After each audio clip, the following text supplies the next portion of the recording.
Many first-generation Australian Chinese moved to Australia after the abolishment of the White Australia policy in the 1970s. The 2011 census estimates that 74.3% are first generation and 21.3% are second generation. Kira Young is third generation Australian Chinese. Her grandparents migrated to Australia from Guangzhou in the 1950s, and her father was born in Victoria in 1958. Despite coming from different generations, Kira and her father's joint passion for Chinese cultural activities has helped develop their family bond. So the background from our family is that my father came out here in the early 1950s, from the times in Guangzhou, being probably very poor and just hard to make a living. So he came out then. My mum came out in 1956. And I was born in 1958. So that's really where our family started here in Australia. I'm first generation, and we've been here, as you know, for a long time now, as you can understand, with my kids being born. But that's our background from Guangzhou, and out in the 1950s. Mum and Dad really came and didn't know the language, didn't have many friends, and so we lived in the West Melbourne, North Melbourne part of the city, near Victoria Market. That's where the employment was.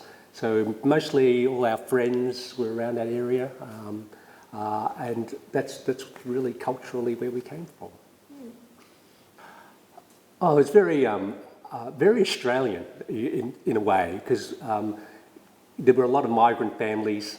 When I say Australian, not Australian as you tend to think of, white Australians, but Australian, and there was a melting pot of cultures there. We had Italians, Greeks, Maltese, and obviously Chinese. We had a lot of Chinese friends who were around that area, more migrant families like ourselves. But most of my friends, believe it or not, at that point when I was growing up, were mostly non-Chinese kids, because going to a school, King Street Primary was where we went. Where I went, and all my friends, as I say, were not non-Chinese kids. The only Chinese part of growing up was really just through my parents' friends and the people they worked with. Growing up here. Well, I think it's very different now.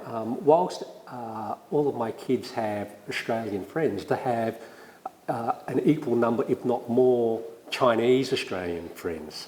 And so from the mix, when I was young, I really had one really good Chinese Australian friend.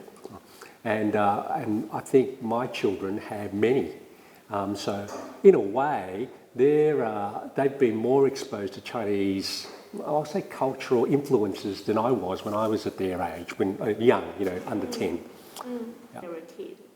I don't have a whole lot of mainland Chinese friends. They're more Australian-born Chinese friends, and I don't really notice a difference between, really, because we've all been here, a while. We all associate with being Australian at the moment. That there's no real huge difference socially.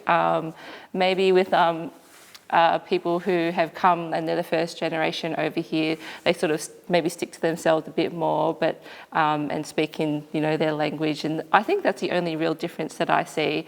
And there's no real difference between my Western friends and my Asian background, my Asian friends either. So I think it's all sort of plateauing a little bit between the cultures. So yeah.